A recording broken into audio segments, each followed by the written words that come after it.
മനുഷ്യ ചരിത്രത്തിലെ കാലഘട്ടം നിർണ്ണയിക്കുന്നതിൽ ഈ കല്ലുകൾക്ക് വലിയ റോളുണ്ടെന്ന് പറഞ്ഞാൽ നിങ്ങൾ വിശ്വസിക്കുക.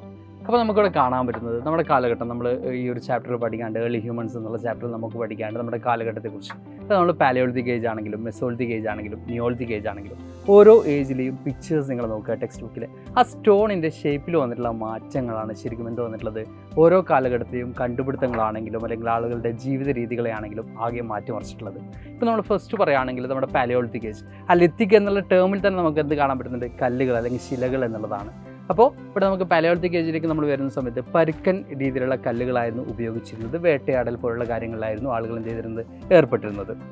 മെസോളിത്തിക് നമ്മൾ മധ്യകാലഘട്ടത്തിലേക്ക് വരുമ്പോൾ അവിടെയും പരുക്കൽ നിന്ന് കുറച്ചങ്ങൾ എന്ത് ചെയ്യുന്നു, കല്ലിൻ്റെ ഷേപ്പിൽ ചെറിയ മാറ്റങ്ങൾ വരുന്നു, മൈക്രോലിത്തിക്കുകളാവുന്നു. അവിടെയും വേട്ടയാടലുകൾ തന്നെയായിരുന്നു. അതിൽ തന്നെ ഈ പറയുന്ന നിയോളിത്തിക്കിലേക്കുള്ള ഒരു എന്ത് ചെയ്യുന്നത് ചേഞ്ചസ് നമുക്ക് കാണാൻ പറ്റും. നിയോളിത്തിക് പീരീഡിലെത്തുമ്പോൾ കല്ലിൻ്റെ ഷേപ്പിൽ വീണ്ടും മാറ്റങ്ങൾ വരുന്നു. കുറച്ചും കൂടി പോളിഷ്ഡ് ആയിട്ടുള്ള കല്ലുകൾ എന്ത് ചെയ്യാൻ തുടങ്ങുന്നു, ഉപയോഗിക്കാൻ തുടങ്ങുന്നു.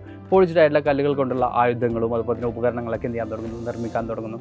അവിടെയാണ് ആളുകൾ ഒരു സെറ്റിൽഡ് ലൈഫിലേക്ക് വരുന്നത്. അതായത് അതുവരെ വേട്ടയാടി അല്ലെങ്കിൽ ഹണ്ടിങ് ആൻഡ് ഗാദേഴ്സ് ആയിരുന്ന അവർ എന്ത് ചെയ്യാണ്, ഒരു പെർമനൻറ്റ് സെറ്റിൽമെൻറ്റ് സ്റ്റാർട്ട് ചെയ്യാണ്. ഫസ്റ്റ് വില്ലേജുകളും കാര്യങ്ങളൊക്കെ സെറ്റിൽ ചെയ്യുന്നത് എവിടെ നിന്നാണ്, നിയോളിത്തിക് ഏജിലാണ് നമുക്ക് കാണാൻ പറ്റും. അവിടെ നമുക്ക് കാണാൻ പറ്റുന്ന എന്ത് തന്നെയാണ്, ഈ കല്ലുകൾ തന്നെയാണ്. അതായത് പോളിഷ്ഡ് ആയിട്ടുള്ള കല്ലുകളാണ് എന്ത് ചെയ്യുന്നത് അവിടെ യൂസ് ചെയ്യുന്നത്. അവിടെ അഗ്രികൾച്ചറൽ ആക്ടിവിറ്റീസ് ആണെങ്കിലും അതുപോലെ തന്നെ ഡൊമസ്റ്റിക്കേഷൻ ആണെങ്കിലും ഒക്കെ അവിടെ അവർ യൂസ് ചെയ്യുന്നത് എന്താണ്, പോളിഷ്ഡ് ആയിട്ടുള്ള കല്ലുകളാണ്.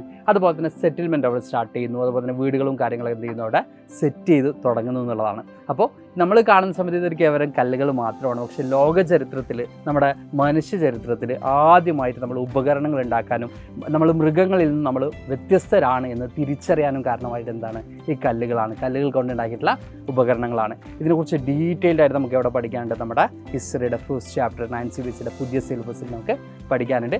അടിപൊളിയായിട്ട് പഠിപ്പിക്കാൻ വേണ്ടി ആരുണ്ട്, ഞങ്ങളുണ്ട്. എവിടെയാണ്, നമ്മുടെ Ninja CBSEയിൽ.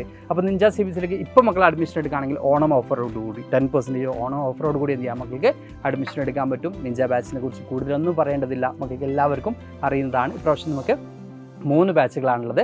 Base plan, infinity plan, അതുപോലെ തന്നെ ഇൻഫിനിറ്റി പ്രോ, ഇങ്ങനെ 3 ബാച്ചുകളാണുള്ളത്. എത്രയും പെട്ടെന്ന് എന്ത് ചെയ്യുക, ജോയിൻ ചെയ്യുക. നമുക്ക് അടിപൊളിയായിട്ട് ഈ ചാപ്റ്റേഴ്സൊക്കെ എന്ത് ചെയ്യാം, പഠിച്ചെടുക്കാം.